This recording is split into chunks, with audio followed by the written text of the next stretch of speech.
The Book of Judges, Shophatim. Chapter 1. And it came to be after the death of Yashuah that the children of Yisrael asked Yahuah, saying, Who of us should go up first against the Canaanites to fight against them? And Yahuah said, Yehudah does go up. See, I have given the land into his hand. And Yehudah said to Shimon his brother, Come up with me into my allotment, and let us fight against the Canaanites, and I myself shall also go with you into your allotment. So Shimon went with him. And Yehudah went up, and Yahuah gave the Canaanites and the Perizzites into their hand, and they struck 10,000 men at Bezek. And they found Adoni-Bezek in Bezek, and fought against him, and struck the Canaanites and the Perizzites. But Adoni-Bezek fled, and they pursued him, and caught him, and cut off his thumbs and big toes. And Adoni-Bezek said, 70 sovereigns, with their thumbs and big toes cut off, used to gather food under my table. As I have done, so Elohim has repaid me. And they brought him to Jerusalem, and he died there. And the children of Yehudah fought against Jerusalem, and captured it, and struck it with the edge of the sword, and set the city on fire. And afterward the children of Yehudah went down to fight against the Canaanites, who dwelt in the mountains, in the south and in the low country. And Yehudah went up against the Canaanites, who dwelt in Hebron. Now the name of Hebron was formerly Kiriath Arba, and they struck Sheshai, and Achiman, and Talmai. And from there they went against the inhabitants of Debir. Now the name of Debir was formerly Kiriath Sefer. And Caleb said, He who smites Kiriath Sefer, and shall capture it, to him I shall give my daughter Aksah as wife. And Othniel, son of Kenaz, Caleb's younger brother, captured it, and he gave him his daughter Aksah as wife. And it came to be, when she came in, that she urged him to ask her father for a field. And when she got off from her donkey, Caleb said to her, What is the matter? And she said to him, Give me a blessing. Since you have given me land in the south, give me also springs of water. So Caleb gave her the upper springs and the lower springs. And the children of the Kenite, father-in-law of Moshe, went up from the city of palms with the children of Yehudah into the wilderness of Yehudah, which is in the Negev of Arad. And they went and dwelt among the people. And Yehudah went with Shimon, his brother, and they struck the Canaanites who inhabited Zephath, and put it under the ban. So the name of the city was called Hormah. And Yehudah captured Azah, and its border, and Ashkelon, and its border, and Ekron, and its border. And Yahuah was with Yehudah. So they took possession of the mountains. But they were unable to drive out the inhabitants of the plain, because they had chariots of iron. And they gave Hebron to Caleb, as Moshe had said, and he drove out from there the 3 sons of Anak. However, the children of Benjamin did not drive out the Jebusites, who inhabited Jerusalem. So the Jebusites have dwelt with the children of Benjamin in Jerusalem to this day. And the house of Joseph also went up against Bethel, and Yahuah was with them. And the house of Joseph sent men to spy out Bethel. Now the name of the city was formerly Luz. And the watchmen saw a man coming out of the city, and they said to him, Please, show us the entrance to the city, and we shall show you loving commitment. So he showed them the entrance to the city, and they struck the city with the edge of the sword. But the man and all his clan they let go.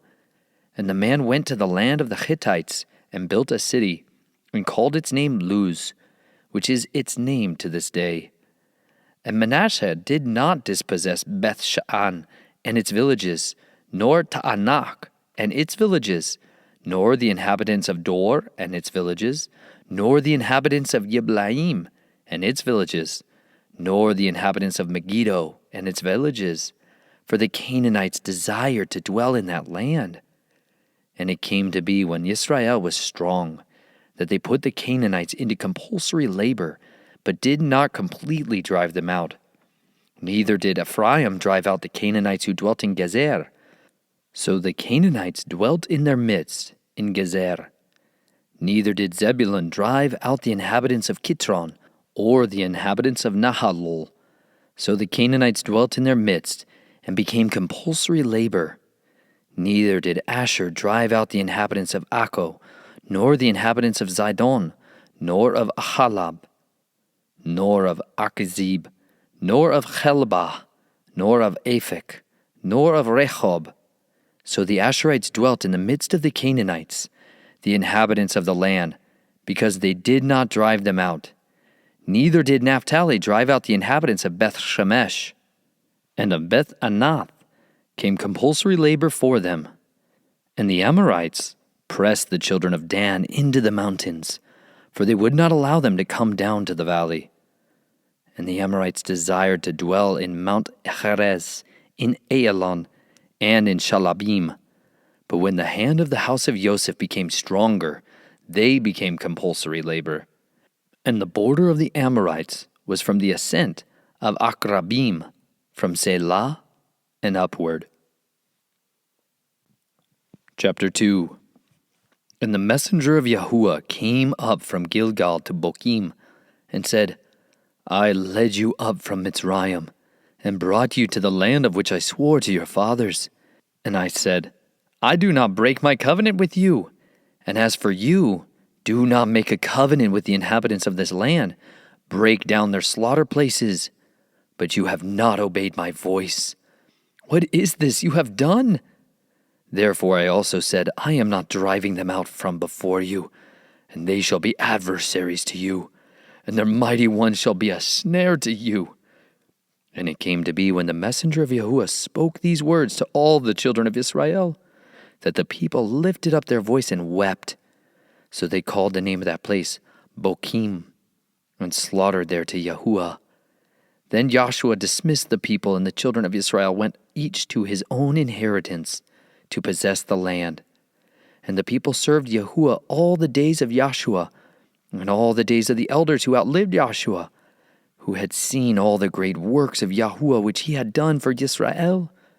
And Yashuah son of Nun, the servant of Yahuah, died, 110 years old, and they buried him within the border of his inheritance at Timnath Cherez, in the mountains of Ephraim, on the north side of Mount Gaash. And all that generation were likewise gathered to their fathers, and another generation arose after them, who did not know Yahuah, nor the work which he had done for Yisrael. Then the children of Israel did evil in the eyes of Yahuah, and served the Baals, and forsook Yahuah Elohim of their fathers, who had brought them out of the land of Mitsrayim, and went after other mighty ones, of the mighty ones of the people who were all around them, and they bowed down to them and provoked Yahuah. So they forsook Yahuah and served Baal and Ashtoreths, and the displeasure of Yahuah burned against Yisrael. Therefore he gave them into the hands of plunderers, who despoiled them, and he sold them into the hands of their enemies all around. And they were unable to stand before their enemies any longer. Wherever they went out, the hand of Yahuah was against them for evil, as Yahuah had spoken, and as Yahuah had sworn to them, and they were distressed greatly. Then Yahuah raised up rulers who saved them from the hand of those who plundered them. However, they did not listen to their rulers either, but went whoring after other mighty ones, and bowed down to them. They soon turned aside from the way in which their fathers walked, in obeying the commands of Yahuah. They did not do so. And when Yahuah raised up rulers for them, Yahuah was with the ruler, and saved them from the hand of their enemies all the days of the ruler. For Yahuah had compassion on their groaning, because of those who oppressed them and crushed them. And it came to be, when the ruler was dead, that they would turn back, and do more corruptly than their fathers, to go after other mighty ones, to serve them and bow down to them. They did not refrain from their practices and from their stubborn way. And the displeasure of Yahuah burned against Yisrael, and he said, Because this nation has transgressed my covenant that I commanded their fathers and has not obeyed my voice, I also shall no longer drive out before them any of the nations which Yashuah left when he died, in order to try Yisrael by them, whether they would guard the way of Yahuah, to walk in them as their fathers guarded them, or not. So Yahuah left those nations without driving them out at once, and did not give them into the hand of Yashuah. Chapter 3. And these are the nations which Yahuah left to try Yisrael by them, all those who had not known all the battles in Canaan, only that the generations of the children of Yisrael might know, to teach them battle, only those who before did not know them, 5 princes of the Philistines, and all the Canaanites, and the Zidonians, and the Hivites, who dwelt in Mount Lebanon, from Mount Baal Hermon to the entrance of Hamath. And they were to try Yisrael by them, to know whether they would obey the commands of Yahuah, which he had commanded their fathers by the hand of Moshe. Thus the children of Yisrael dwelt in the midst of the Canaanites, the Hittites, and the Amorites, and the Perizzites, and the Hittites, and the Jebusites, and took their daughters to be their wives, and gave their daughters to their sons, and served their mighty ones. Thus the children of Israel did evil in the eyes of Yahuah, and forgot Yahuah their Elohim, and served the Baals and the Asherahs. And the displeasure of Yahuah burned against Yisrael, and he sold them into the hand of Cushan, Rishath Hayim, sovereign of Aram Naharaim. And the children of Yisrael served Cushan Rishathayim 8 years. And when the children of Yisrael cried out to Yahuah, Yahuah raised up a Savior for the children of Yisrael, who saved them, Othniel, son of Kenaz, Caleb's younger brother. And the Spirit of Yahuah came upon him, and he ruled Yisrael, and went out to battle. And Yahuah gave into his hand Cushan Rishathayim, sovereign of Aram Naharaim, and his hand prevailed over Cushan Rishathayim, and the land had rest for 40 years. Then Othniel, son of Kenaz, died. And the children of Israel again did evil in the eyes of Yahuah. And Yahuah made Eglon, sovereign of Moab, strong against Yisrael, because they had done evil in the eyes of Yahuah. And he gathered to himself the children of Ammon and Amalek, and went and struck Yisrael. And they took possession of the city of palms. And the children of Israel served Eglon, sovereign of Moab, 18 years. And when the children of Israel cried out to Yahuah, Yahuah raised up a Savior for them, Ehud, son of Gera, a Benjamite, a man impeded in his right hand. And by him the children of Israel sent a present to Eglon, sovereign of Moab. And Ehud made himself a sword. It was double-edged, and a cubit in length.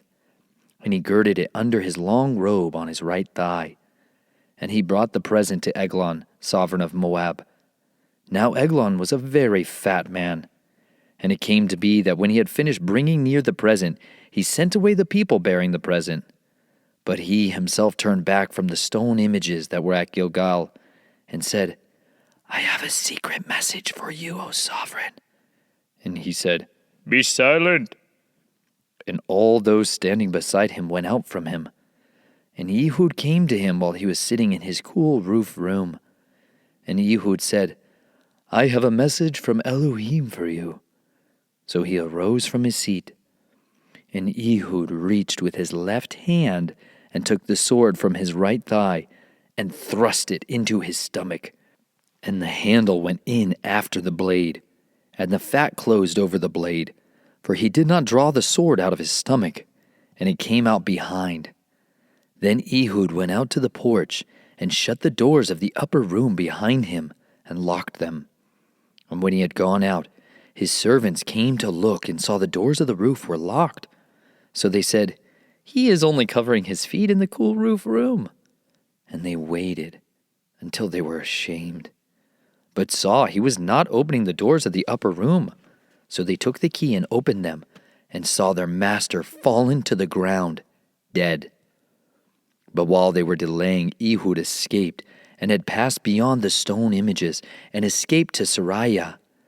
And it came to be when he arrived that he blew the shofar in the mountains of Ephraim. And the children of Yisrael went down with him from the mountains, with him leading them. And he said to them, "Follow me, for Yahuah has given your enemies, the Moabites, into your hand." And they went down after him, and took the fords of the Yarden leading to Moab, and did not allow anyone to pass over. And they struck about 10,000 men of Moab at that time, all robust and brave men, and not a man escaped. And on that day Moab was humbled under the hand of Yisrael. And the land had rest for 80 years. And after him was Shamgar, son of Anath, and he struck 600 men of the Philistines with an ox goad, and he too saved Yisrael. Chapter 4. And when Ehud was dead, the children of Yisrael again did evil in the eyes of Yahuah. Therefore Yahuah sold them into the hand of Yabin, the sovereign of Canaan, who reigned in Hatzor. And the commander of his army was Sisera, who was dwelling in Harosheth Hagoyim. And the children of Israel cried out to Yahuah, because he had 900 chariots of iron, and for 20 years he harshly oppressed the children of Israel. And Deborah, a prophetess, the wife of Lapidoth, was ruling Israel at the time. And she was dwelling under the palm tree of Deborah, between Ramah and Beth-el in the mountains of Ephraim. And the children of Israel came up to her for right ruling. And she sent and called for Barak, son of Abinoam, from Kadesh in Naphtali, and said to him, "Has not Yahuah Elohim of Yisrael commanded?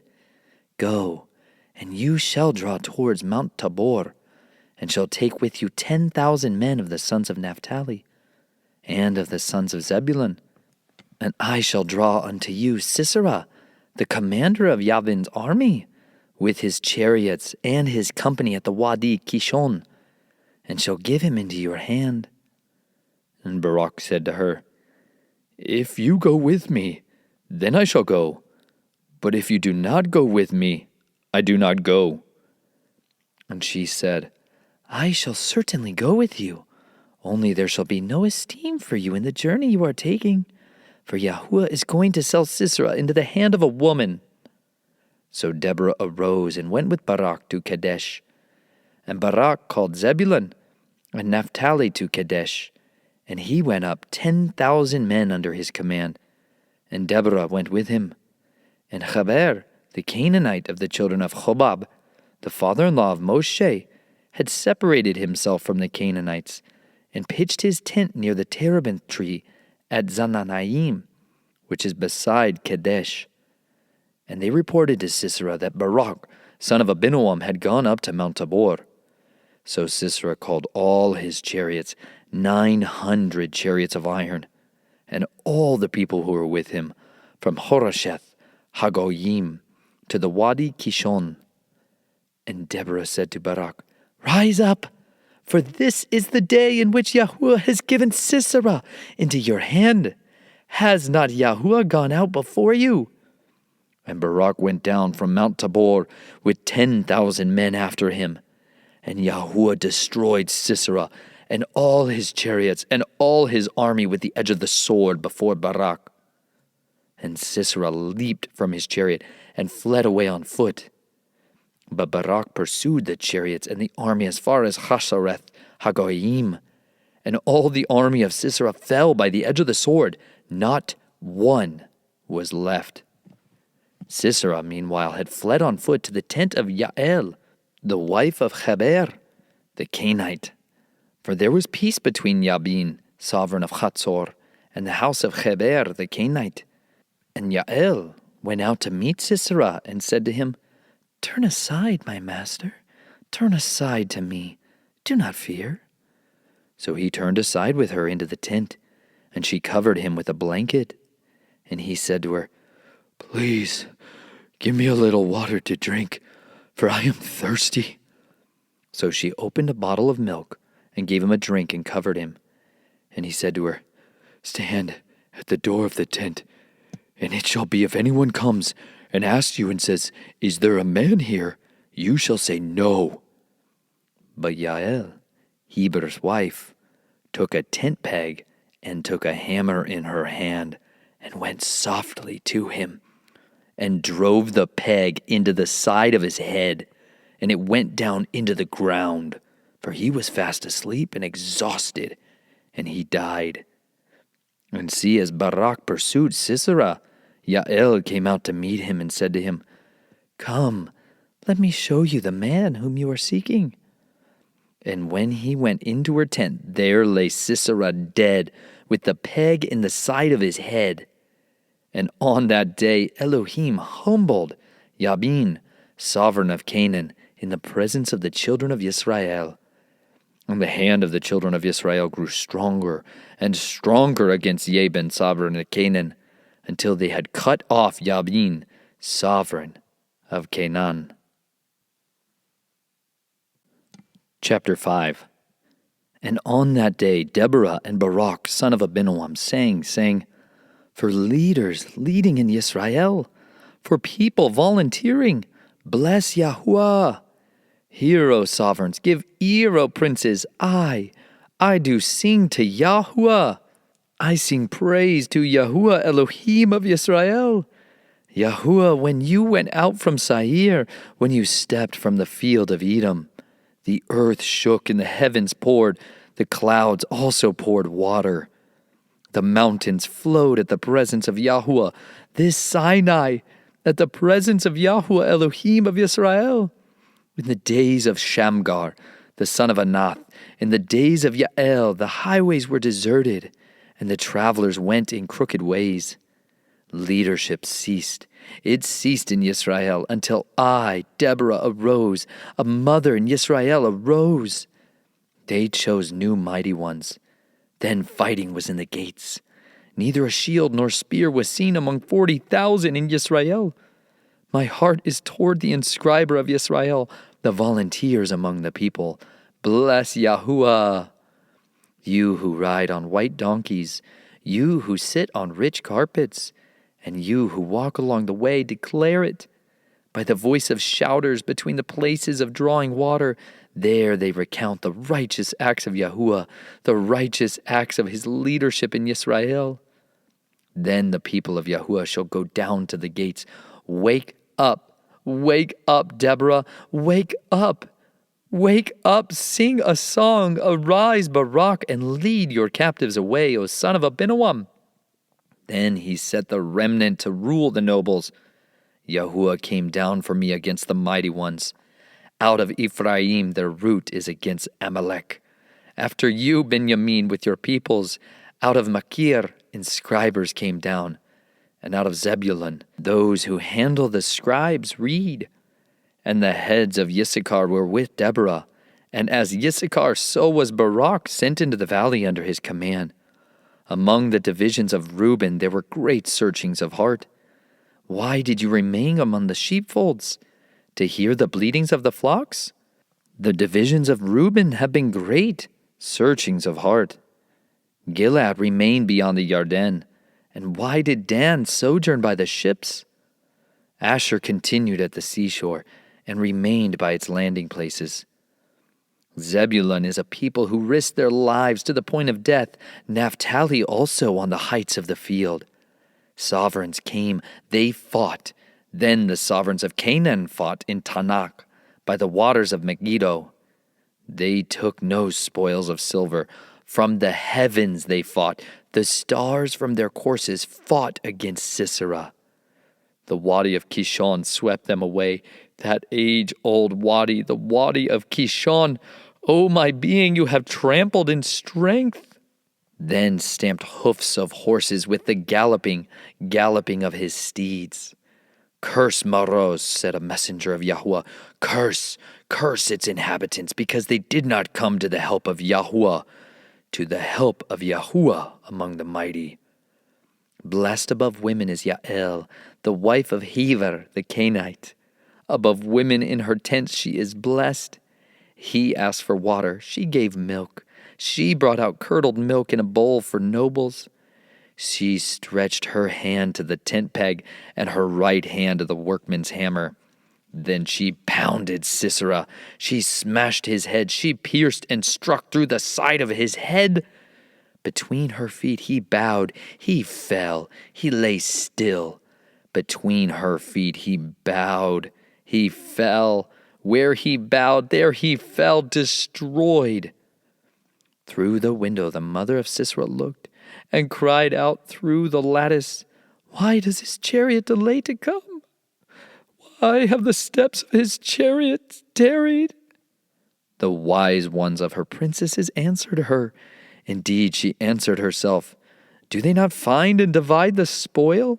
A girl or two for each man, a spoil of dyed work for Sisera, a spoil of dyed work richly embroidered for the necks of the looter." So do all your enemies perish, O Yahuah.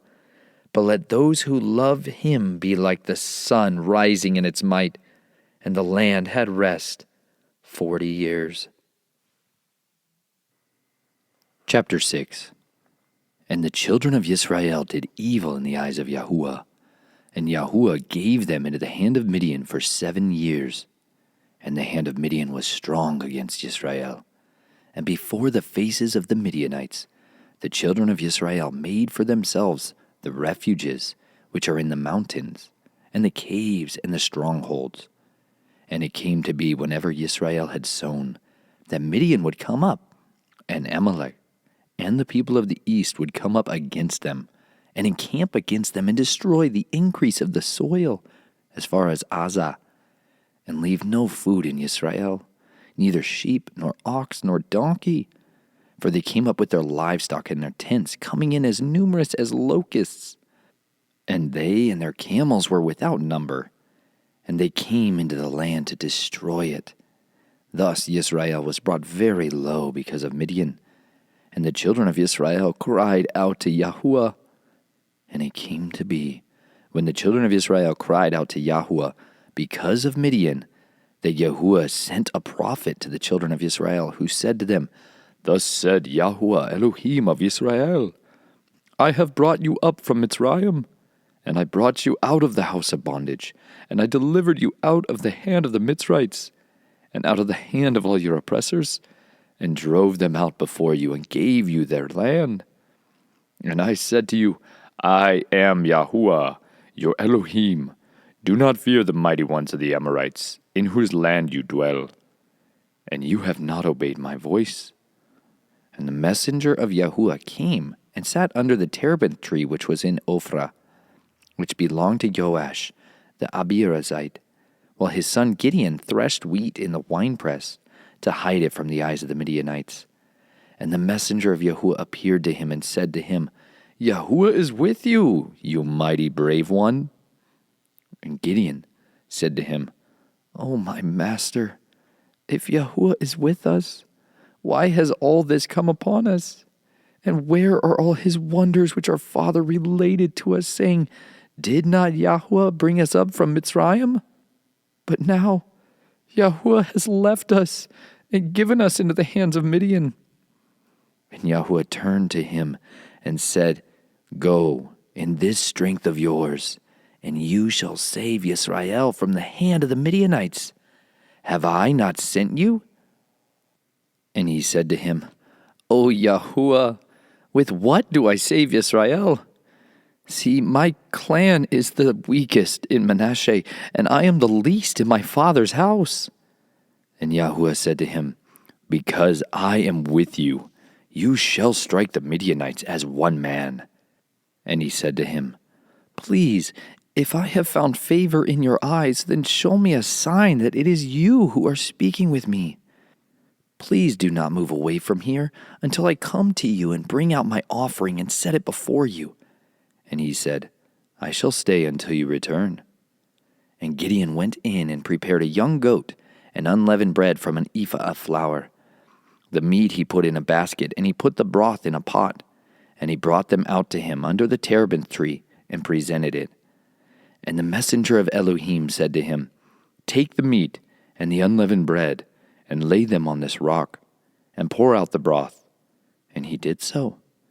And the messenger of Yahuah put forth the end of the staff that was in his hand, and touched the meat and the unleavened bread. And fire went up out of the rock, and consumed the meat and the unleavened bread. And the messenger of Yahuah went from his sight. And when Gideon saw that he was a messenger of Yahuah, Gideon said, O Master Yahuah, for I have seen a messenger of Yahuah face to face. And Yahuah said to him, Peace be with you. Do not fear. You do not die. And Gideon built a slaughter place there to Yahuah, and called it Yahuah Shalom. To this day it is still in Ophrah of the Abimelech. And the same night it came to be that Yahuah said to him, Take the young bull of your father, and the second bull of 7 years old, and you shall throw down the slaughter place of Baal that your father has, and cut down the Asherah that is beside it. And you shall build a slaughter place to Yahuah your Elohim on top of this rock in an orderly way, and shall take the second bull and offer an ascending offering with the wood of the image which you cut down. And Gideon took 10 men from among his servants, and did as Yahuah had said to him. And it came to be, because he feared his father's household, and the men of the city too much to do it by day, that he did it by night. And the men of the city arose early in the morning, and saw the slaughter place of Baal was broken down, and the Asherah that was beside it had been cut down. And the second bull was being offered on the slaughter place which was built. And they said to each other, Who has done this deed? And when they had inquired and asked, they said, Gideon, son of Joash, has done this deed. And the men of the city said to Joash, Bring out your son, so that he dies, for he has broken down the slaughter place of Baal, and because he has cut down the Asherah that was beside it. And Joash said to all who stood against him, Would you plead for Baal? Would you save him? Let the one who would plead for him be put to death by morning.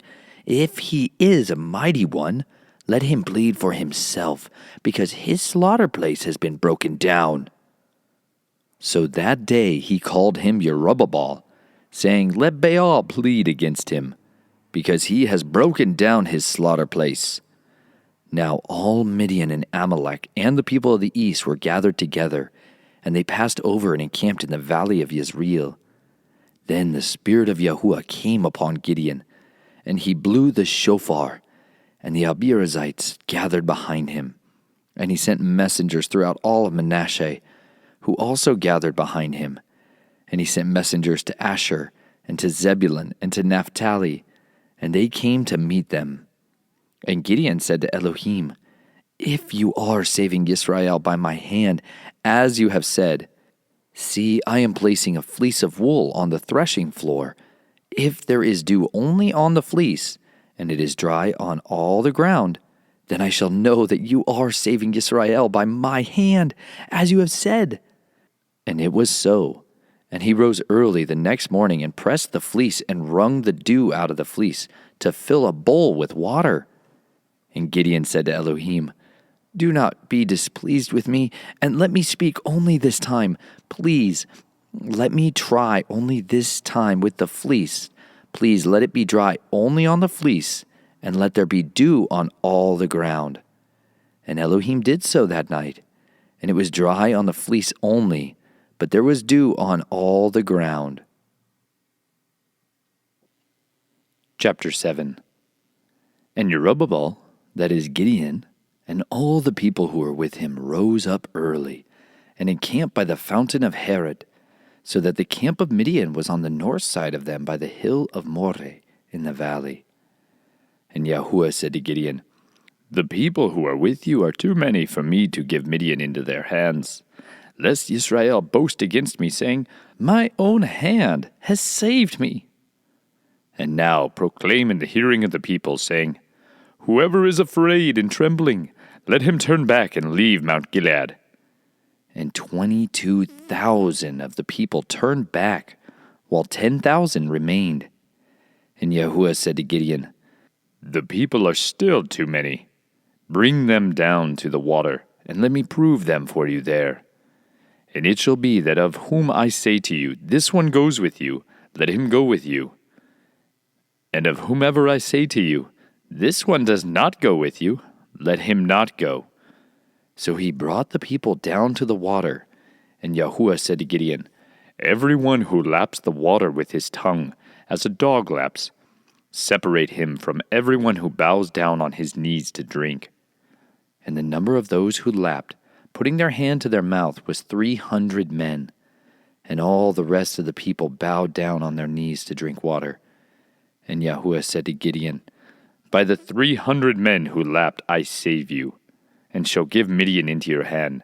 Let all the other people go, each to his place. And the people took food and their shofarot in their hands, and he sent them away, all the rest of Yisrael, each to his tent, but held on to those 300 men. Now the camp of Midian was below him in the valley. And it came to be on that night that Yahuah said to him, Arise, go down against the camp, for I have given it into your hand. But if you are afraid to go down, you and Purah your servant, to the camp, and you shall hear what they say, and after that let your hands be strengthened, and you shall go down against the camp. So he went down with Purah his servant to the edge of the formation of fives, who were in the camp. And Midian and Abimelech and all the people of the east were lying in the valley, as many as locusts, and their camels were as numerous as the sand by the seashore. And Gideon came, and see, a man was relating a dream to his companion, and said, See, I had a dream, and see, a loaf of barley bread tumbled into the camp of Midian, and it came to a tent and struck it, so that it fell and overturned, and the tent fell down. And his companion answered and said, This is none other than the sword of Gideon, son of Joash, a man of Yisrael. Elohim has given Midian and all the camp into his hand. And it came to be when Gideon heard this dream related and its interpretation that he bowed himself down. And he returned to the camp of Yisrael and said, Arise, for Yahuah has given the camp of Midian into your hand. And he divided the 300 men into 3 companies, and he put shofarot into the hands of all of them, with empty jars and torches inside the jars. And he said to them, Watch me, and do likewise, and see, when I come to the edge of the camp, do as I do. And I shall blow with the shofar, I and all those with me. Then you shall also blow with the shofarot round about all the camp, and say, For Yahuah and for Gideon. And Gideon and the 100 men who were with him came to the edge of the camp at the beginning of the middle watch, as they had but newly posted the watch. And they blew with the shofarot and broke the jars that were in their hands. And the 3 companies blew with the shofarot and broke the jars and held the torches in their left hands and the shofarot in their right hands for blowing. And they cried, A sword for Yahuah and for Gideon. And each stood in his place round about the camp, and all the army ran and cried out and fled. And the 300 blew the shofarot, and Yahuah set the sword of each one against the other throughout all the camp. And the army fled to Beth-shittah, toward Zerarah, as far as the border of Avel Mecholalah, by Tabath. And the men of Yisrael were called from Naphtali, and from Asher, and from all Manasseh, and pursued Midian. Then Gideon sent messengers throughout all the mountains of Ephraim, saying, "Come down to meet Midian, and capture them from the watering places as far as Beth-barah and the Yarden." So all the men of Ephraim were called and captured the watering places as far as Beth-barah and the Yarden. And they captured 2 princes of Midian, Oreb and Zeb, and killed Oreb at the rock of Oreb, and Zeb they killed at the winepress of Zeb, while they pursued Midian. And they brought the heads of Oreb and Zeb to Gideon beyond the Yarden. Chapter 8. And the men of Ephraim said to him, "What is this you have done to us by not calling us when you went out to fight with Midian?" And they contended with him sharply. And he said to them, "What have I done as compared with you? Are the gleanings of Ephraim not better than the grape harvest of Abiezer? Elohim has given into your hand the princes of Midian, Oreb and Zeb. And what was I able to do as compared with you?" And when he had said that, their rage toward him subsided. And Gideon and the 300 men who were with him came to the Yarden, passing over, weary, yet pursuing. And he said to the men of Sukkot, "Please, give loaves of bread to the people who follow me, for they are weary, and I am pursuing Zebah and Zalmunna, sovereigns of Midian." But the leaders of Sukkot said, "Are the hands of Zebah and Zalmunna now in your hand, that we should give bread to your army?" And Gideon said, "Because of this, when Yahuah has given Zebah and Zalmunna into my hands, I shall tear your flesh with the thorns of the wilderness and with briars." And he went up from there to Penuel, and spoke to them in the same way. And the men of Penuel answered him as the men of Sukkot had answered him. So he spoke also with the men of Penuel, saying, "When I come back here in peace, I shall break down this tower." And Zebah and Zalmunna were at Karkor, and their armies with them, about 15,000 men, all who were left of the army of the people of the east. Now those who had already fallen were 120,000 men who drew the sword. And Gideon went up by the way of those who dwell in tents of the east of Nobah and Yogibahah. And he struck the camp while the camp was at ease. And Zebah and Zalmunna fled, and he pursued them, and captured the 2 sovereigns of Midian, Zebah and Zalmunna, and shuttered the entire army. And Gideon, son of Joash, returned from battle from the ascent of Heres, and captured a youth of the men of Sukkot, and questioned him. So the youth wrote down for him the leaders of Sukkot and its elders, 77 men. And he came to the men of Sukkot and said, "See, Zebah and Zalmunna, about whom you taunted me, saying, 'Are the hands of Zebah and Zalmunna now in your hand, that we should give bread to your men who are weary?' And he took the elders of the city, and thorns of the wilderness, and briars, and with them he taught the men of Sukkot a lesson. And he broke down the tower of Penuel, and killed the men of the city. And he said to Zebah and Zalmunna, 'How were the men whom you killed at Tabor?' So they answered, 'They were like you. Each one looked like the son of a sovereign.' And he said, 'They were my brothers, the sons of my mother. As Yahuah lives, if you had let them live, I would not kill you.' And he said to Yethar, his firstborn, 'Rise, kill them.' But the youth would not draw his sword, for he was afraid, because he was still a youth. Then Zebah and Zalmunna said, 'Rise yourself and fall on us, for as a man is, so is his might.' So Gideon arose and killed Zebah and Zalmunna, and took the crescent ornaments which were on their camels' necks. So the men of Yisrael said to Gideon, 'Rule over us, both you and your son, also your son's sons, for you have saved us from the hand of Midian.' But Gideon said to them, 'I do not rule over you, nor does my son rule over you. Yahuah does rule over you.' And Gideon said to them, I have a request to make of you, that each of you give me the ring from his spoil. For they had rings of gold, because they were Ishmaelites. And they said, We shall certainly give them. And they spread out a garment, and each man threw into it the ring from his spoil. And the weight of the gold rings that he requested was 1,700 pieces of gold, beside the crescent ornaments, and the pendants, and purple robes which were on the sovereigns of Midian, and beside the chains that were around their camels' necks. And Gideon made it into a shoulder garment, and set it up in his city Ophrah. And all Yisrael went whoring after it there, and it became a snare to Gideon and to his house. Thus Midian was humbled before the children of Yisrael, and they lifted their heads no more. And the land had rest for 40 years in the days of Gideon.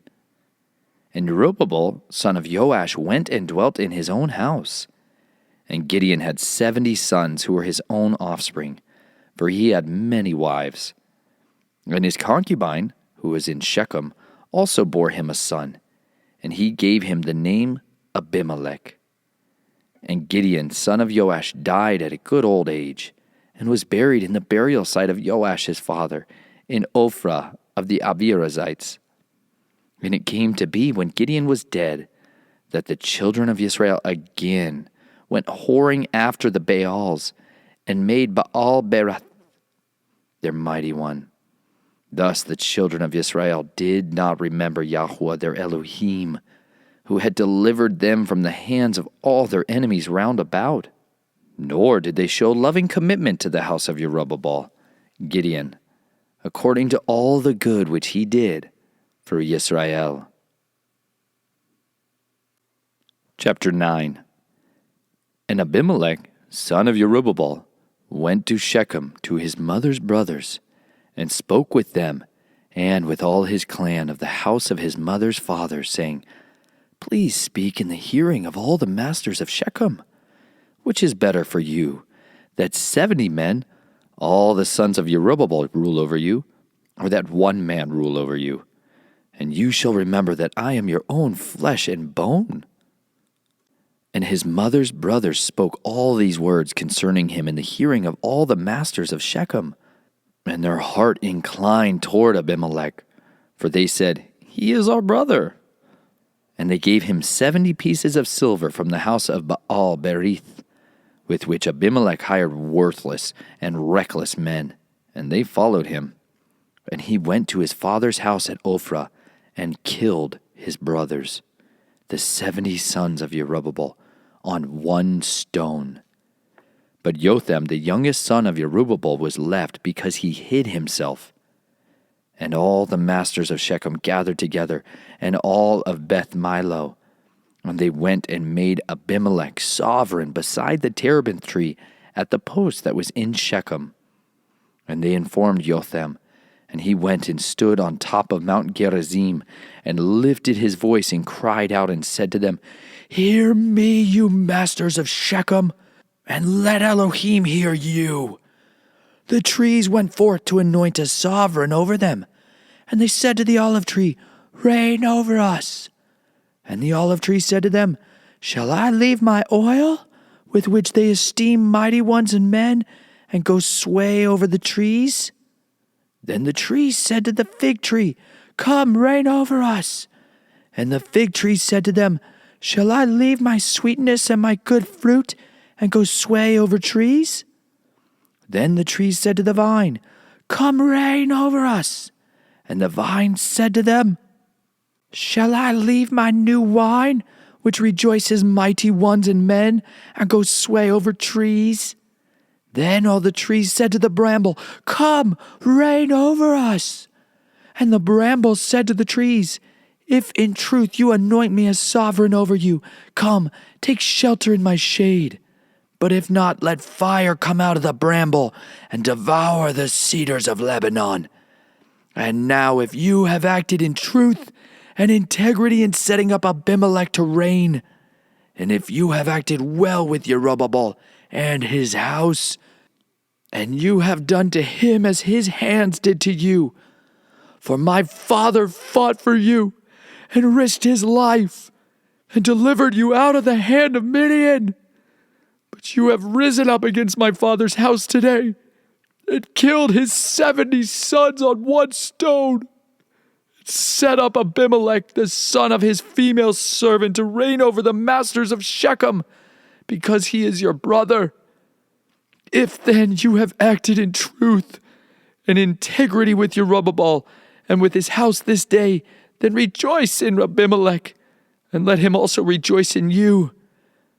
But if not, let fire come out from Abimelech and devour the masters of Shechem and Beth Milo, and let fire come out from the masters of Shechem and from Beth Milo and devour Abimelech. Then Jotham ran away and fled, and he went to Beer and dwelt there for fear of Abimelech his brother. And Abimelech governed Yisrael 3 years. And Elohim sent an evil spirit between Abimelech and the masters of Shechem.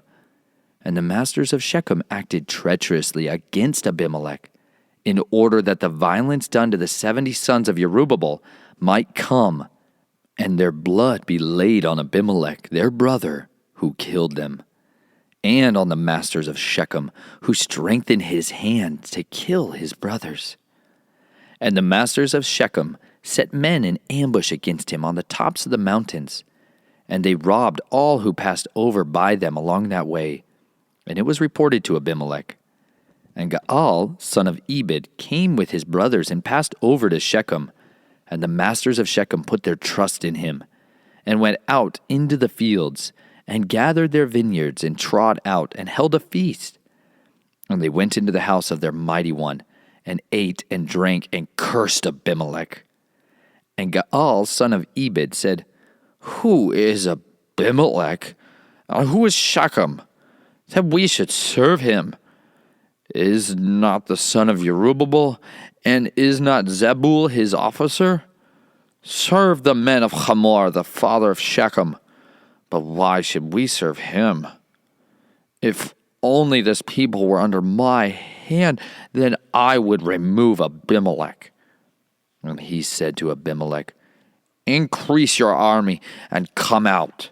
And when Zubal, the governor of the city, heard the words of Gaal, son of Ebed, his displeasure burned.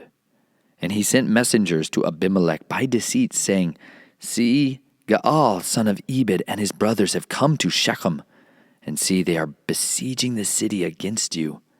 And now get up by night, you and the people who are with you, and lie in wait in the field.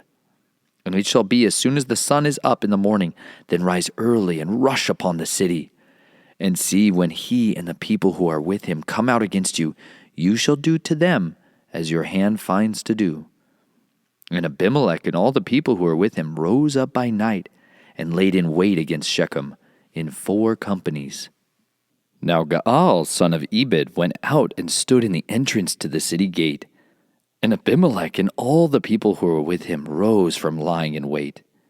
And when Gaal saw the people, he said to Zebul, See, people are coming down from the tops of the mountains. But Zebul said to him, You are seeing the shadows of the mountains like men. And Gaal spoke again and said, See, people are coming down from the high part of the land, and another company is coming down from the diviner's terebinth tree.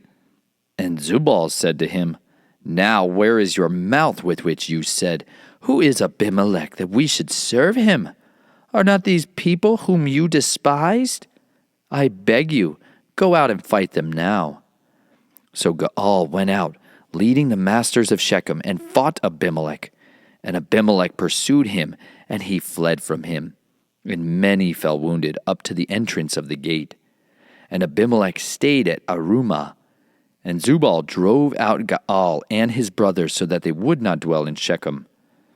And it came to be the next day that the people went out into the field, and they informed Abimelech. And he took his people, and divided them into 3 companies, and laid in wait in the field, and looked, and saw the people coming out of the city, and he rose against them, and struck them. And Abimelech and the company that was with him rushed forward and stood at the entrance of the gate of the city. And the other 2 companies rushed upon all who were in the fields and struck them. And Abimelech fought against the city all that day, and captured the city, and killed the people who were in it. And he broke down the city, and sowed it with salt. And all the masters of the tower of Shechem had heard that, and entered the stronghold of the house of El-Berith. And it was reported to Abimelech that all the masters of the tower of Shechem were gathered together. So Abimelech went up to Mount Zalmon, he and all the people who were with him.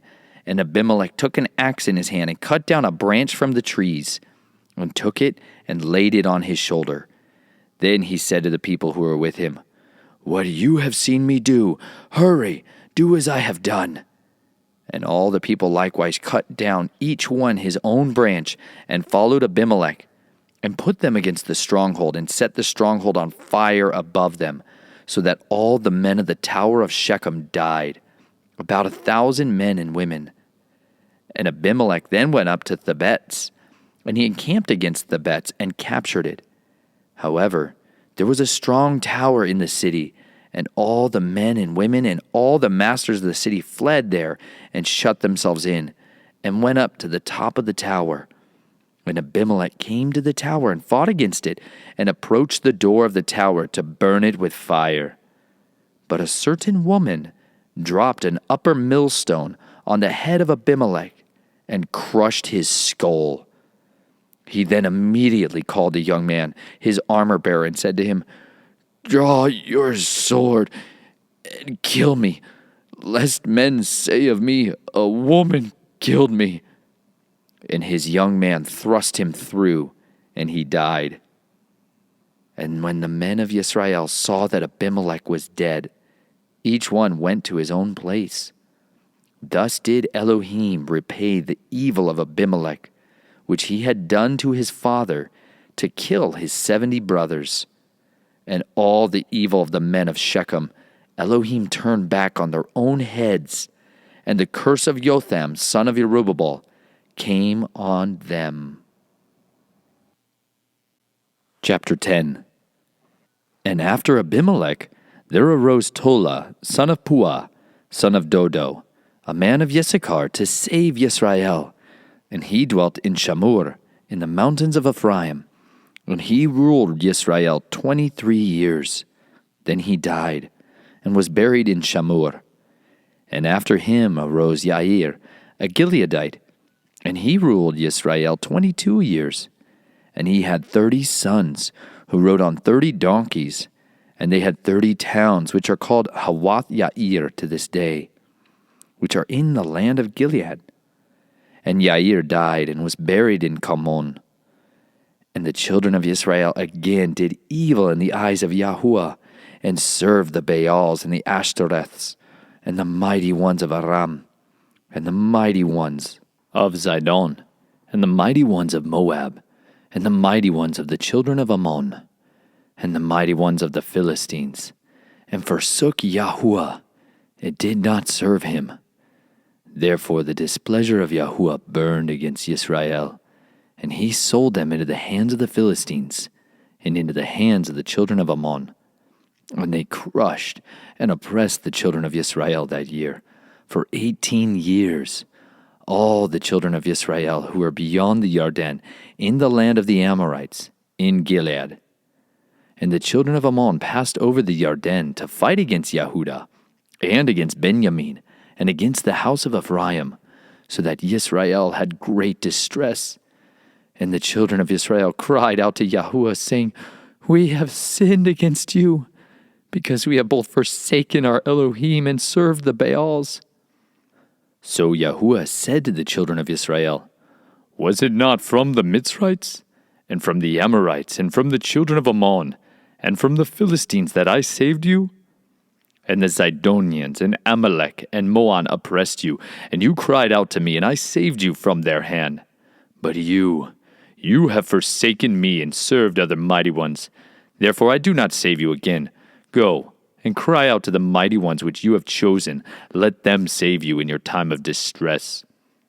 And the children of Israel said to Yahuah, "We have sinned. Do to us whatever is good in your eyes, only deliver us today, please." So they put away the foreign mighty ones from their midst, and served Yahuah. And his being was grieved with the trouble of Yisrael. Then the children of Ammon were called together and encamped in Gilead. And the children of Israel gathered together and encamped in Mizpah. And the people, the heads of Gilead, said to each other, "Let the man who is the first to fight against the children of Ammon be head over all the inhabitants of Gilead." Chapter 11. And Jephthah the Gileadite was a mighty brave one, but he was the son of a whore. And Gilead brought forth Jephthah. And the wife of Gilead bore sons. And when his wife's sons grew up, they drove Jephthah out and said to him, "You shall not have an inheritance in the house of our father, for you are the son of another woman." And Jephthah fled from his brothers, and dwelt in the land of Tob. And worthless men banded together with Jephthah, and went out with him. And it came to be, some time later, that the children of Ammon fought against Yisrael. And it came to be when the children of Ammon fought against Yisrael, that the elders of Gilead went to bring Jephthah out of the land of Tob. And they said to Jephthah, "Come, and you shall be our commander, and let us fight against the children of Ammon." But Jephthah said to the elders of Gilead, "Did you not hate me, and drive me from my father's house? Why have you come to me now when you are in trouble?" And the elders of Gilead said to Jephthah, "That is the reason we have turned to you, that you shall go with us and fight against the children of Ammon, and be our head over all the inhabitants of Gilead." And Jephthah said to the elders of Gilead, "If you take me back home to fight against the children of Ammon, and Yahuah gives them to me, am I to be your head?" And the elders of Gilead said to Jephthah, "Yahuah is witness between us, if we do not do according to your words." Then Jephthah went with the elders of Gilead, and the people set him over them, as head and commander. And Jephthah spoke all his words before Yahuah in Mizpah. And Jephthah sent messengers to the sovereign of the children of Ammon, saying, "What is between you and me, that you have come to fight against me in my land?" And the sovereign of the children of Ammon said to the messengers of Jephthah, "Because Yisrael took my land, when they came up out of Mitsrayim, from the Arnon as far as the Yabok, and to the Yarden, and now give back those lands in peace." But Jephthah again sent messengers to the sovereign of the children of Ammon, and said to him, "This is what Jephthah said, Yisrael did not take the land of Moab, nor the land of the children of Ammon. For when they came up from Mitsrayim, and Yisrael walked through the wilderness, as far as the Sea of Reeds, and came to Kadesh, then Yisrael sent messengers to the sovereign of Edom, saying, "Please, let me pass over through your land." But the sovereign of Edom would not listen. And they also sent to the sovereign of Moab, but he refused. So Yisrael stayed at Kadesh. Then they went through the wilderness and around the land of Edom and the land of Moab, and came to the east side of the land of Moab, and encamped beyond the Arnon. But they did not enter the border of Moab, for Arnon was the border of Moab. And Yisrael sent messengers to Sihon, sovereign of the Amorites, sovereign of Heshbon. And Yisrael said to him, "Please let us pass over through your land into our place." But Sihon did not trust Yisrael to pass over through his border. And Sihon gathered all his people together, and they encamped in Yahatz, and fought against Yisrael. And Yahuah Elohim of Yisrael gave Sihon and all his people into the hand of Yisrael, and they struck them. So Yisrael took possession of all the land of the Amorites, the inhabitants of that land. Thus they took possession of all the border of the Amorites, from Arnon to the Yabok, and from the wilderness to the Yarden. And now Yahuah Elohim of Yisrael has driven out the Amorites from before his people Yisrael. Should you then possess it? Whatever Chemosh, your mighty one, gives you to possess, do you not possess it? And all that which Yahuah our Elohim takes possession of before us, we possess. And now are you any better than Balak, son of Zippor, sovereign of Moab? Did he ever strive against Yisrael? Did he ever fight against them? while Yisrael dwelt in Heshbon and its villages, and in Aror and its villages, and in all the cities along the banks of the Arnon for 300 years. Why did you not recover them within that time? So I have not sinned against you, but you are doing me evil by fighting against me. Let Yahuah the judge today between the children of Yisrael and the children of Ammon. But the sovereign of the children of Ammon did not listen to the words which Jephthah sent him. And the spirit of Yahuah came upon Jephthah, and he passed through Gilead and Manasseh, and passed through Mitzpah of Gilead. And from Mitzpah of Gilead he passed on toward the children of Ammon. And Jephthah made a vow to Yahuah, and said, If you give the children of Ammon into my hands, then it shall be that whatever comes out of the doors of my house to meet me, when I return in peace from the children of Ammon, shall belong to Yahuah, and I shall offer it up as an ascending offering. Jephthah then passed on toward the children of Ammon to fight against them. And Yahuah gave them into his hands, and he struck them from Aror as far as Minnith, 20 cities, and to Abel Keramim, with a very great slaughter. Thus the children of Ammon were humbled before the children of Yisrael. And Jephthah came to his house at Mitzpah, and saw his daughter coming out to meet him with timbrels and dancing. Now except for her, he had neither son nor daughter. And it came to be when he saw her that he tore his garments and said, "Oh, my daughter, you have brought me very low. You are among those who trouble me. And I have given my word to Yahuah, and I am unable to turn back."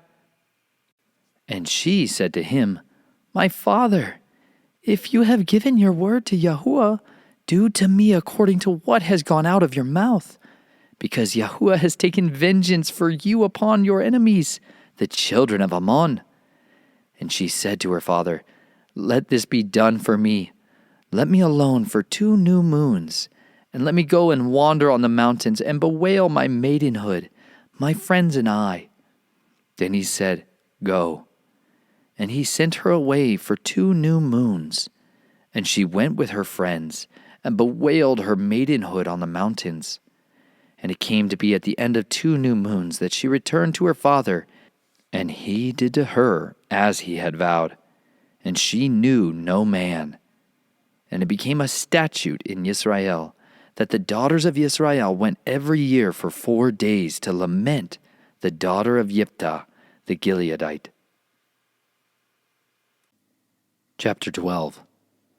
And the men of Ephraim gathered together and passed over toward Zaphon, and said to Jephthah, "Why did you pass over to fight against the children of Ammon, and did not call us to go with you? We are going to burn your house over you with fire." And Jephthah said to them, "My people and I were in a great struggle with the children of Ammon, and when I called you, you did not save me out of their hands. And I saw that you would not save me. Then I took my life in my hands and went over against the children of Ammon, and Yahuah gave them into my hand. And why have you come up to me today to fight against me?" Jephthah then gathered together all the men of Gilead, and fought against Ephraim. And the men of Gilead struck Ephraim, because they had said, "You Gileadites are fugitives of Ephraim in the midst of Ephraim, in the midst of Manasseh." And Gilead captured the fords of the Arden that faced Ephraim. And it came to be when the fugitives from Ephraim said, "Let me pass over," the men of Gilead said to them, "You are an Ephraimite." If he said, "No," then they would say to him, "Please say Shibboleth." And he would say Sibboleth, for he was unable to pronounce it right. Then they seized him and slew him at the fords of the Yarden. And at that time there fell 42,000 Ephraimites. And Jephthah ruled Yisrael 6 years. And Jephthah the Gileadite died, and was buried in one of the cities of Gilead. And after him, Ibzan of Bethlehem ruled Yisrael.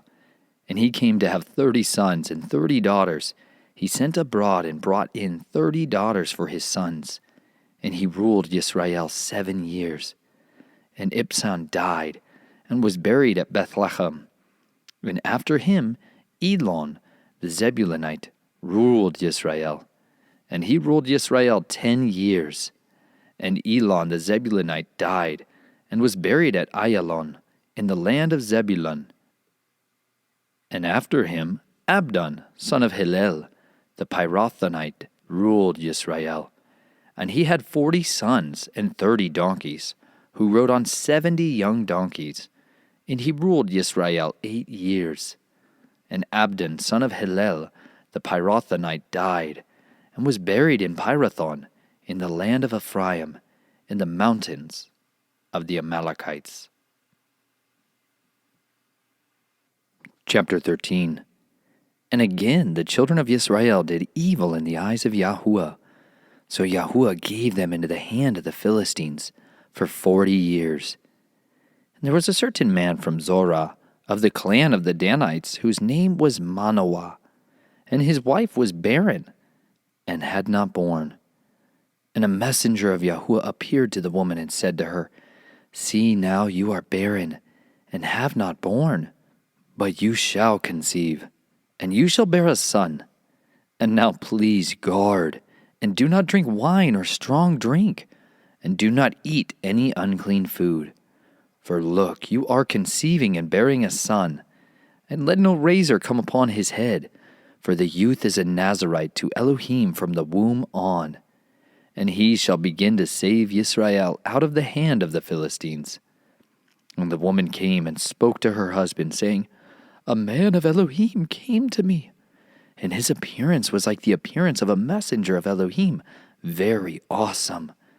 But I did not ask him from where he was from, and he did not declare to me his name. And he said to me, See, you are conceiving and bearing a son. And now drink no wine or strong drink, nor eat any unclean food, for the youth is a Nazarite to Elohim from the womb to the day of his death. And Manoah prayed to Yahuah and said, O Yahuah, please let the man of Elohim whom you sent come to us again and teach us what to do for the youth who is to be born. And Elohim listened to the voice of Manoah. And the messenger of Elohim came to the woman again as she was sitting in the field. But Manoah, her husband, was not with her. And the woman ran hurriedly and informed her husband and said to him, See, he has appeared to me, the man who came to me the other day. And Manoah arose and went after his wife and came to the man. And he said to him, Are you the man who spoke to this woman? And he said, I am. And Manoah said, Now let your words come true. What is to be the rule for the youth's life and his work? And the messenger of Yahuah said to Manoah, Let the woman guard all that I said to her. Let her not eat any food that comes from the vine, neither let her drink wine or strong drink, or eat any unclean food. Let her guard all that which I have commanded her. And Manoah said to the messenger of Yahuah, Please let us detain you and prepare a young goat for you.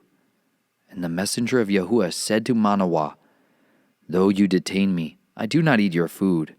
But if you offer an ascending offering, offer it to Yahuah. For Manoah did not know he was a messenger of Yahuah. Then Manoah said to the messenger of Yahuah, What is your name? When your words come true, then we shall esteem you. And the messenger of Yahuah said to him, Why do you ask my name? Since it is wondrous. And Manoah took the young goat with the grain offering and offered it upon the rock to Yahuah. And he did wondrously while Manoah and his wife looked on. And it came to be as the flame went up toward the heaven from the slaughter place, that the messenger of Yahuah went up in the flame of the slaughter place. And Manoah and his wife were watching, and they fell on their faces to the ground. And the messenger of Yahuah did not appear any more to Manoah and his wife. Then Manoah knew that he was a messenger of Yahuah. And Manoah said to his wife, We shall certainly die, because we have seen Elohim. But his wife said to him, If Yahuah had been pleased to put us to death, he would not have accepted an ascending offering and a grain offering from our hands. nor would he have shown us all this, nor would he have let us hear the like of this. So the woman bore a son, and called his name Shimshon. And the child grew, and Yahuah blessed him. And the spirit of Yahuah began to move him at Machanahe Dan, between Zorah and Eshtal. Chapter 14. And Shimshon went down to Timnah, and saw a woman in Timnah of the daughters of the Philistines. And he went up and informed his father and mother, saying, I have seen a woman in Timnah of the daughters of the Philistines, and now take her for me for a wife.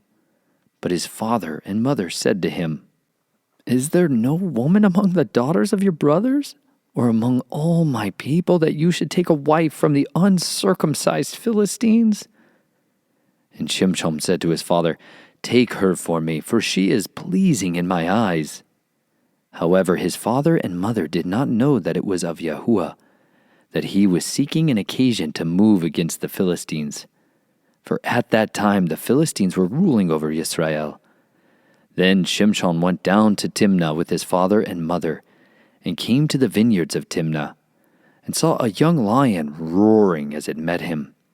And the spirit of Yahuah came mightily upon him, and he tore it apart as the tearing apart of a young goat, with knot in his hand. And he did not make known to his father or mother what he had done. And he went down and spoke to the woman, and she pleased Shimshon well.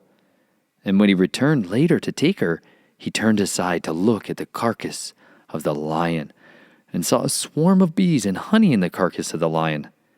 And he took some of it in his hands and went along eating. And he came to his father and mother and gave them, and they ate. But he did not make known to them that he took the honey out of the carcass of the lion. So his father went down to the woman, and Shimshon gave a feast there, for young men used to do so. And it came to be, when they saw him, that they brought 30 companions to be with him. And Shimshon said to them, Please let me put forth a riddle to you. If you clearly solve and explain it to me within the 7 days of the feast, then I shall give you 30 linen garments and 30 changes of garments. But if you are unable to explain it to me, then you shall give me 30 linen shirts and 30 changes of garments. And they said to him, Put forth your riddle, and let us hear it. And he said to them, Out of the eater came forth food, and out of the strong came forth sweetness. And for 3 days they were unable to explain the riddle. And it came to be on the 7th day that they said to Shimshon's wife, Entice your husband to explain the riddle to us, or else we burn you and your father's house with fire. Have you not invited us in order to take what is ours? Is it not? And Shimshon's wife wept before him and said, You only hate me and do not love me? You have put forth a riddle to the sons of my people, but you have not explained it to me. And he said to her, Look, I've not explained it to my father or my mother, and should I explain it to you? And she had wept before him the 7 days while their feast lasted. And it came to be on the 7th day that he informed her, because she pressed him so much. She then explained the riddle to the sons of her people. And the men of the city said to him on the 7th day before the sun went down, What is sweeter than honey? And what is stronger than a lion? And he said to them, If you had not plowed with my heifer, you would not have solved my riddle. Then the spirit of Yahuah came upon him mightily, and he went down to Ashkelon and struck 30 of their men, stripped them, and gave the changes of garments to those who had explained the riddle. And his displeasure burned, and he went back up to his father's house. And Shimshon's wife was given to his companion, who had been his friend. Chapter 15. And it came to be after some time, in the days of wheat harvest, that Shimshon visited his wife with a young goat. And he said, Let me go in to my wife, into her room. But her father would not permit him to go in. And her father said, Indeed, I thought that you hated her intensely, So I gave her to your companion.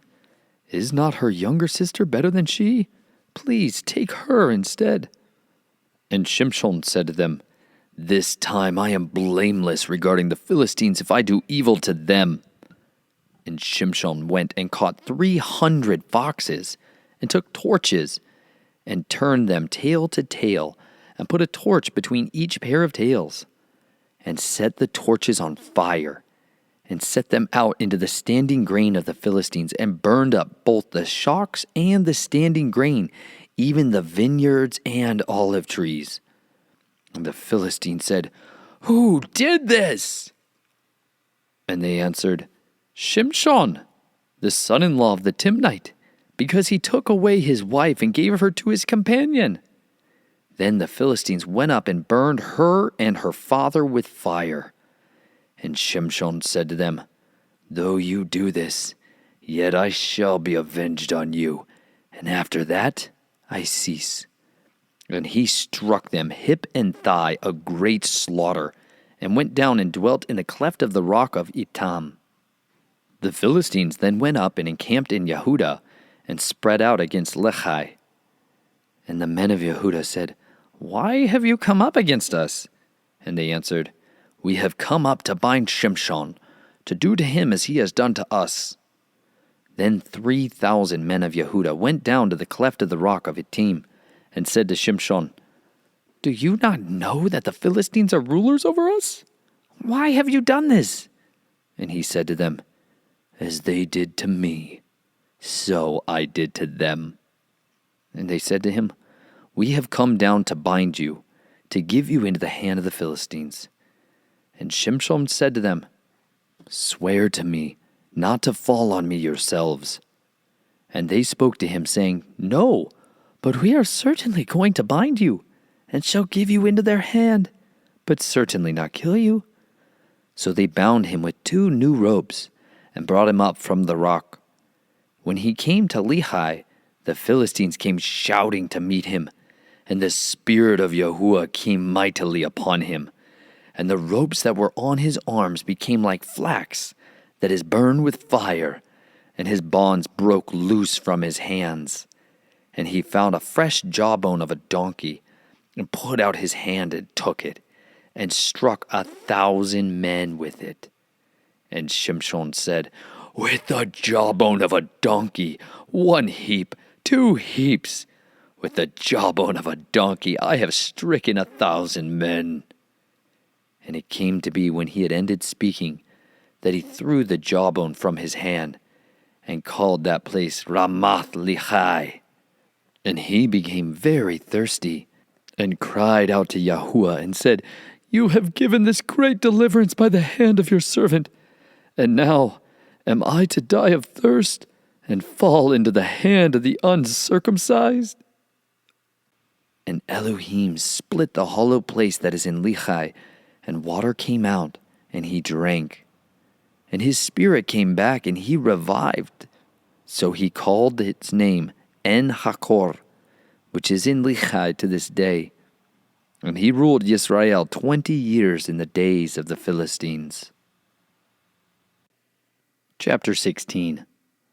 And Shimshon went to Azah, and saw a woman there, a whore, and went in to her. And the Azathites, saying, "Shimshon has come here." So they went round and lay in wait for him all night at the gate of the city, and kept silent all night, saying, "In the morning, when it is daylight, then we shall kill him."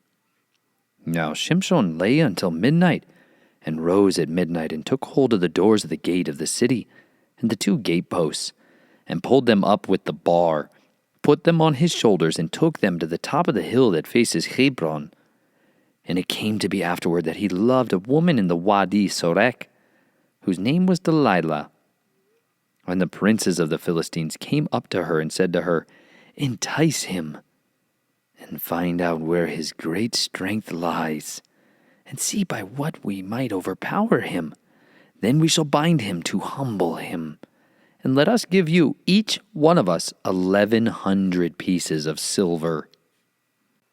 Then Delilah said to Shimshon, "Please reveal to me where your great strength lies, and by what you might be bound, to humble you. And Shimshon said to her, If they bind me with 7 fresh cords, not yet dried, then I shall be weak, and be like any other man. The princes of the Philistines then brought her 7 fresh cords, not yet dried, and she bound him with them, while those lying in wait stayed with her in the room. And she said to him, The Philistines are upon you, Shimshon. But he broke the cords as a strand of yarn breaks when it touches fire. So the secret of his strength remained unknown. And Delilah said to Shimshon, Look, you have mocked me and spoken lies to me. Now please reveal to me by what you might be bound. And he said to her, If they bind me tightly with new ropes that have never been used, then I shall be weak and be like any other man. And Delilah took new ropes and bound him with them, and said to him, The Philistines are upon you, Shimshon.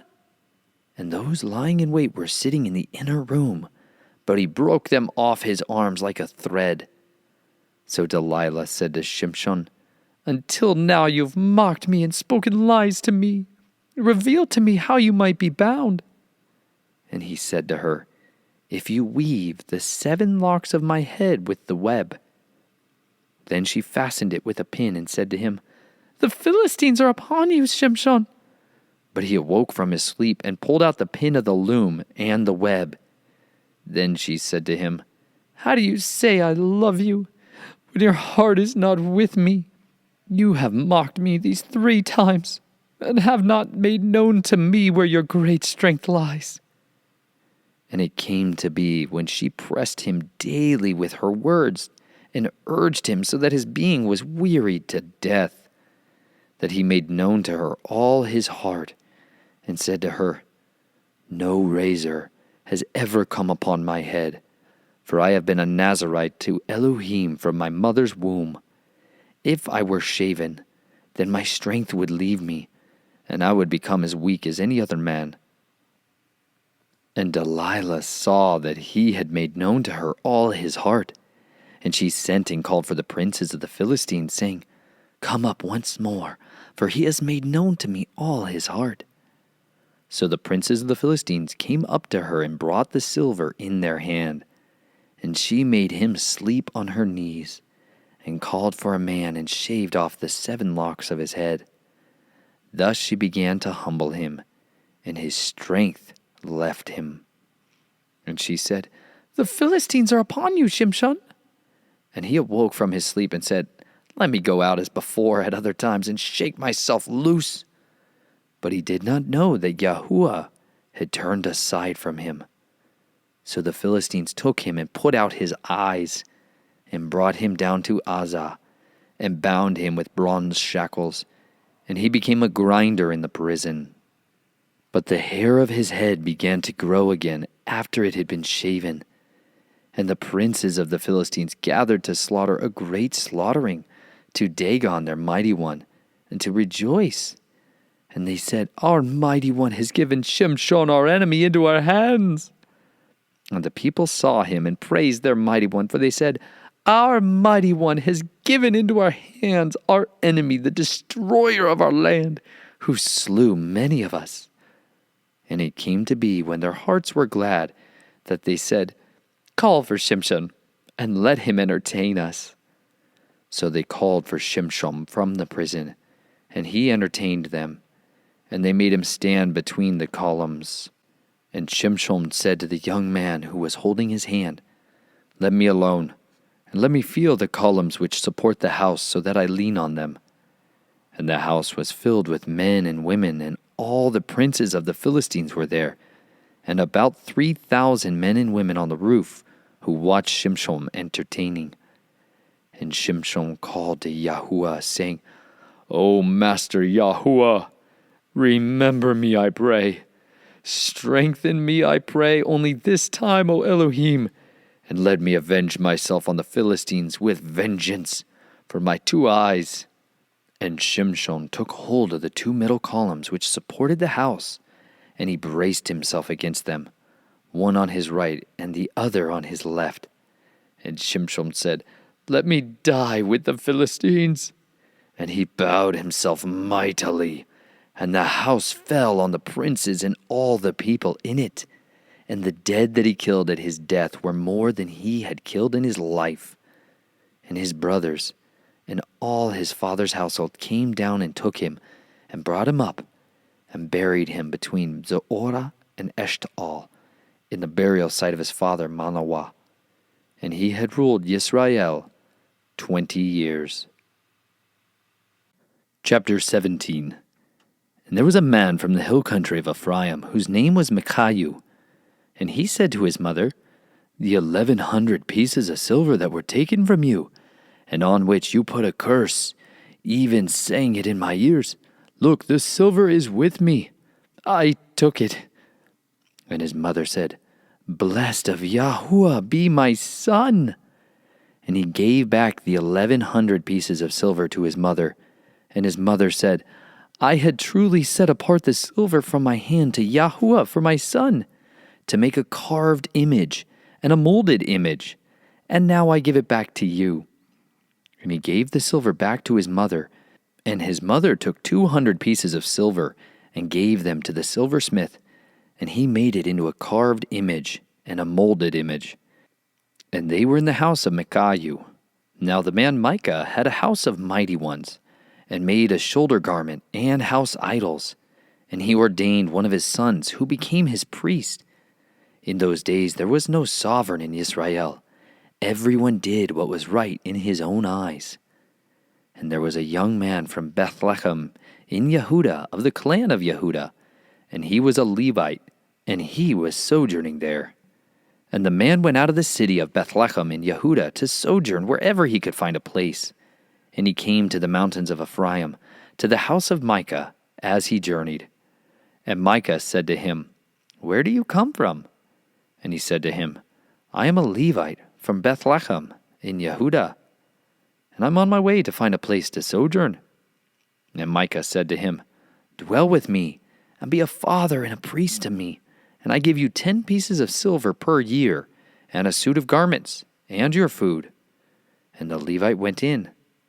So the Levite agreed to dwell with the man, and the young man became like one of his sons to him.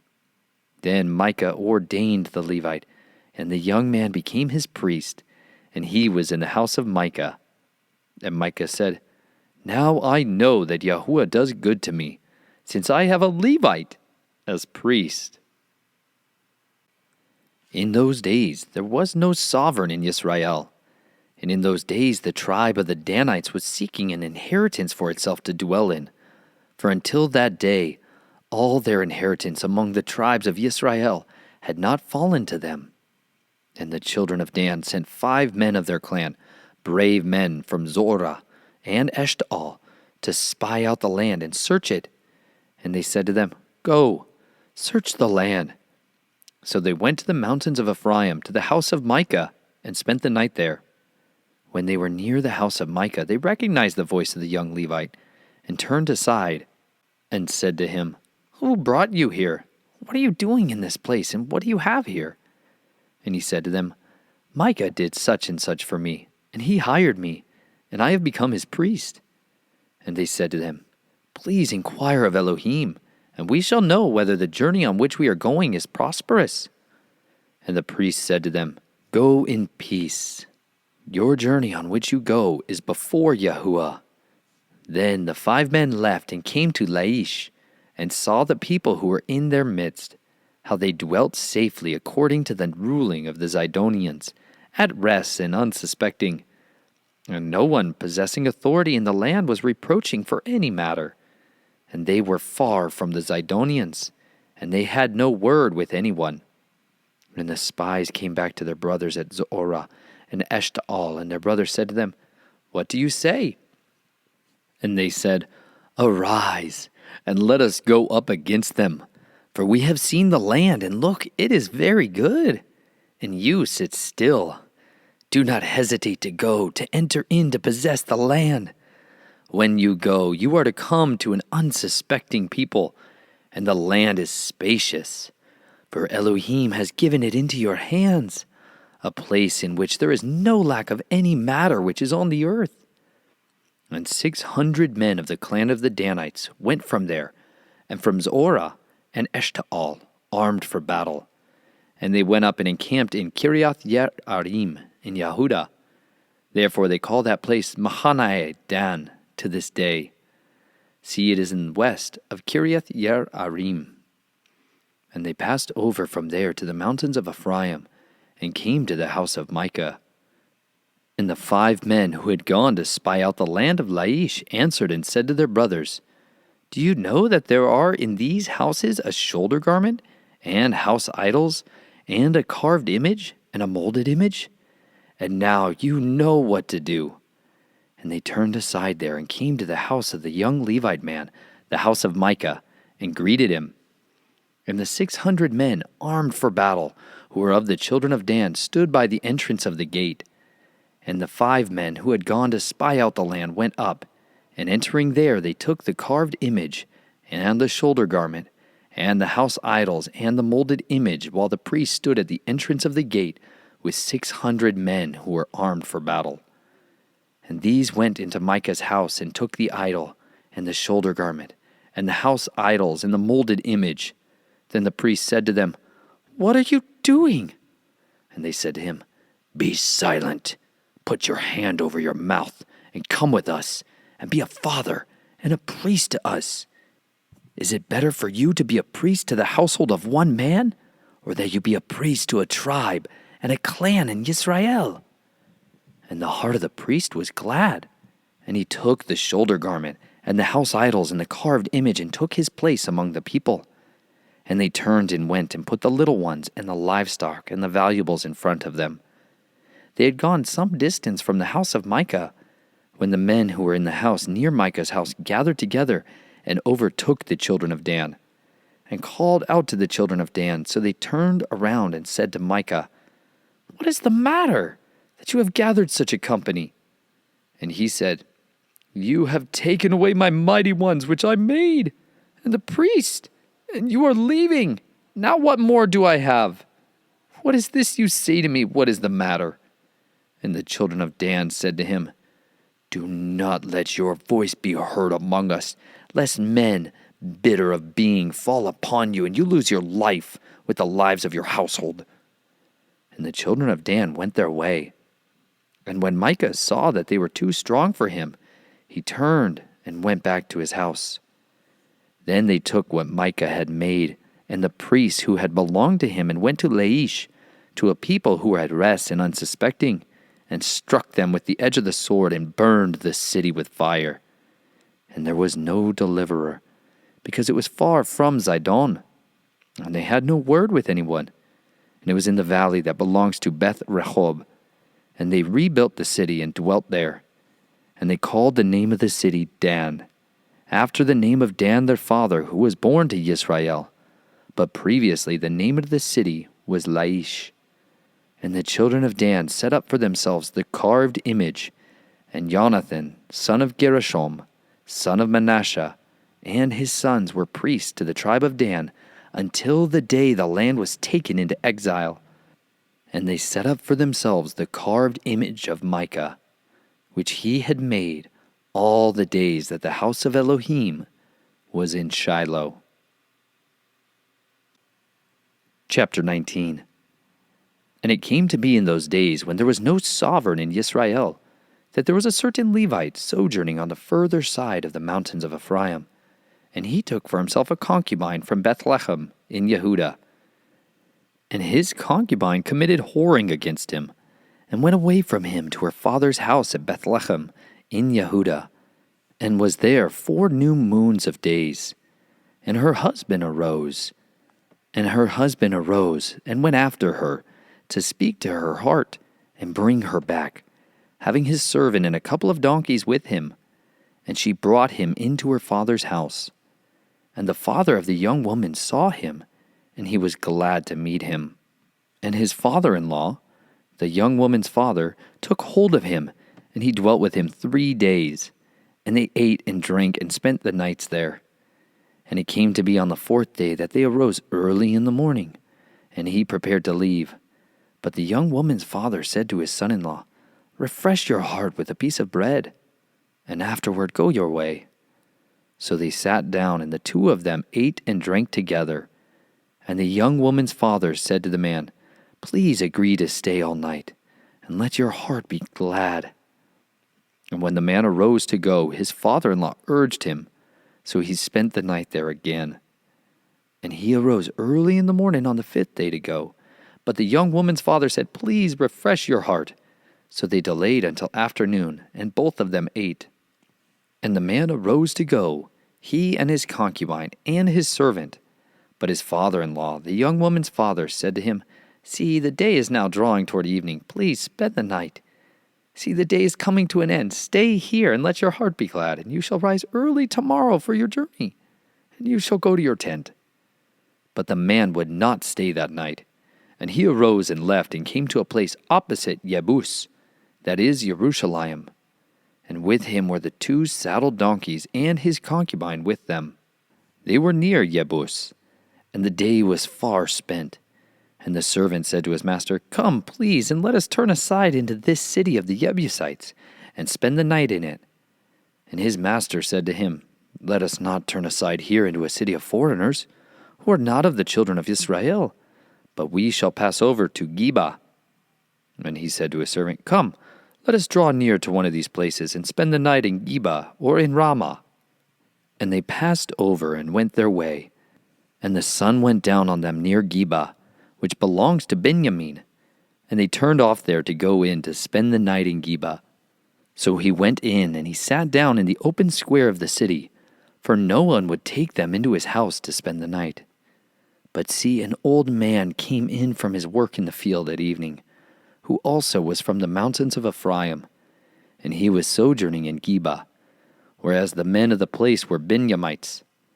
And when he lifted up his eyes, he saw the traveler in the open square of the city.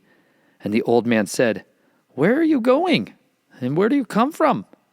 And he said to him, "We are passing over Bethlehem in Yehudah, to the other side of the mountains of Ephraim. I am from there, and I went to Bethlehem in Yehudah, and I am going to the house of Yahuah. But there is no one taking me into his house. Yet there is both straw and fodder for our donkeys, and bread and wine for myself, and for your female servant, and for the young man who is with your servant. There is no lack of any matter." And the old man said, "Peace be with you. However, let all your needs be on me. Only do not spend the night in the open square." And he brought him into his house and gave fodder to the donkeys. And they washed their feet and ate and drank. They were making their hearts glad, and see, men of the city, sons of Belial, surrounded the house, beating on the door. And they spoke to the master of the house, the old man, saying, "Bring out the man who came to your house, so that we know him." But the man, the master of the house, went out to them and said to them, "No, my brothers, I beg you, do no evil, since this man has come into my house. Do not do this folly. Look, here is my maiden daughter and the man's concubine.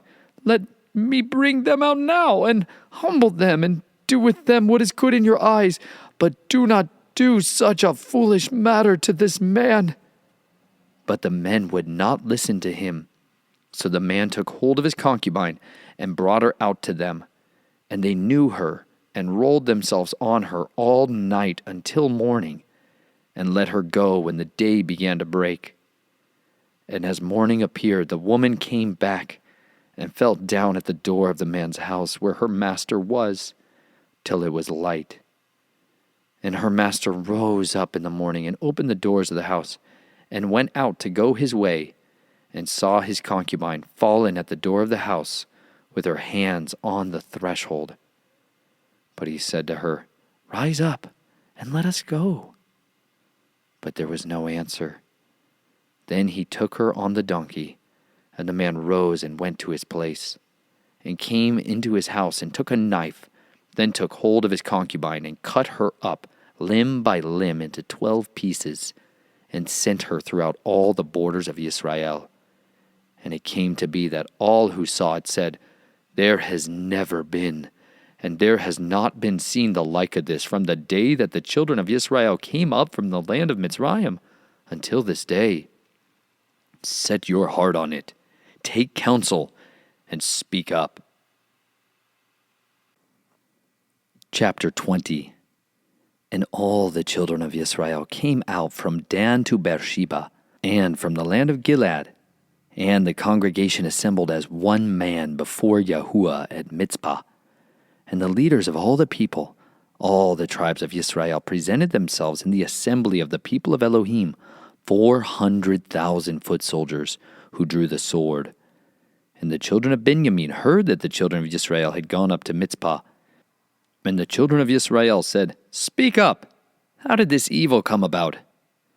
And the man, the Levite, husband of the woman who was murdered, answered and said, "My concubine and I went into Giba, which belongs to Benjamin, to spend the night. And the masters of Giba rose against me and surrounded the house at night because of me. They thought to kill me, but instead they humbled my concubine, and she died. Then I took my concubine and cut her in pieces and sent her throughout all the land of the inheritance of Yisrael, because they committed wickedness and folly in Yisrael. Look, you are all children of Yisrael. Speak and give your counsel here." And all the people rose as one man, saying, "Let not one of us go to his tent, nor any of us turn back to his house. And now this is what we do to Giba: go against it by lot. And we shall take 10 men out of every 100 throughout all the tribes of Yisrael, and 100 out of every 1,000, and 1,000 out of every 10,000, to make food for the people, to prepare for their going to Giba in Benjamin, for all the folly they did in Yisrael." And all the men of Yisrael were gathered against the city, knit together as one man. And the tribes of Yisrael sent men through all the tribe of Benjamin, saying, "What is this evil that has come about among you? And now give us the men, the sons of Belial, who are in Giba, so that we put them to death, and put away evil from Yisrael." But the children of Benjamin would not listen to the voice of their brothers, the children of Israel. So the children of Benjamin gathered together from their cities to Giba, to go to battle against the children of Israel. And from their cities at that time the children of Benjamin registered 26,000 men who drew the sword, besides the inhabitants of Giba, who registered 700 chosen men. Among all this people there were 700 chosen men who were left-handed. Each one could sling a stone at a hair's breadth and not miss. And besides Benjamin, the men of Yisrael registered 400,000 men who drew the sword. All of these were men of battle. And the children of Yisrael rose and went up to Bethel to ask of Elohim. And they said, "Who of us go up first to battle against the children of Benjamin?" And Yahuah said, Yehudah first. And the children of Yisrael rose in the morning and encamped against Giba. And the men of Yisrael went out to battle against Benjamin. And the men of Yisrael put themselves in battle array to fight against them at Giba. And the children of Benjamin came out of Giba, and on that day cut down to the ground 22,000 men of Yisrael. But the people, the men of Yisrael, strengthened themselves, and again formed the battle line at the place where they had put themselves in array on the first day. And the children of Yisrael went up and wept before Yahuah until evening, and asked of Yahuah, saying, "Should I again draw near for battle against the children of my brother Benjamin?" And Yahuah said, Go up against him. And the children of Yisrael drew near to the children of Benjamin on the second day. And Benjamin went out against them from Giba on the second day, and cut down to the ground 18,000 more of the children of Israel. All these drew the sword. And all the children of Israel, even all the people, went up and came up to Bethel and wept, and sat there before Yahuah, and fasted that day until evening. And they offered ascending offerings and peace offerings before Yahuah. And the children of Israel asked of Yahuah. The ark of the covenant of Elohim was there in those days. And Phinehas, son of Eleazar, son of Aharon, stood before it in those days, saying, "Should I yet again go out to battle against the children of my brother Benjamin? Or should I cease?" And Yahuah said, "Go up, for tomorrow I give them into your hand." And Yisrael set ambushers all around Giba. And the children of Yisrael went up against the children of Benjamin on the third day, and put themselves in battle array against Giba, as at other times. And the children of Benjamin came out to meet the people, drawn away from the city. And they began to strike some of the people, slaying as at the other times, in the highways, of which one went up to Bethel, and the other to Giba in the field, about 30 men of Yisrael. And the children of Benjamin said, They are going to be smitten before us as previously. But the children of Yisrael said, Let us flee, and draw them away from the city to the highways. And all the men of Yisrael rose from their place, and put themselves in battle array at Baal Tamar. And the ambush of Yisrael broke forth from their position of Marah, Giba. And 10,000 chosen men from all Yisrael came against Giba, and the battle was fierce. But they did not know that calamity was close to them. And Yahuah smote Benjamin before Yisrael, and the children of Yisrael destroyed 25,100 men on that day in Benjamin.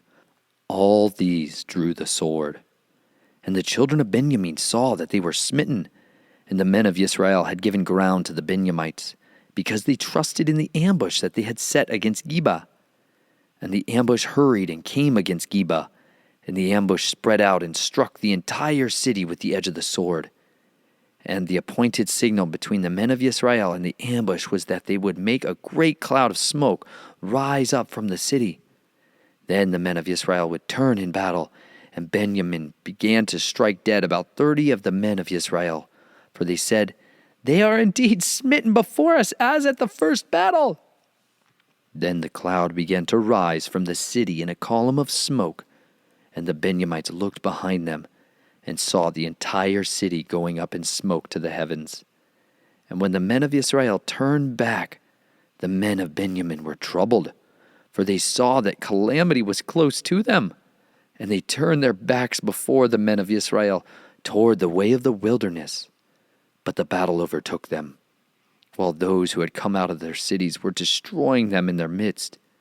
They surrounded the Benjamites and pursued them, and with ease trampled them down as far as the front of Giba toward the east.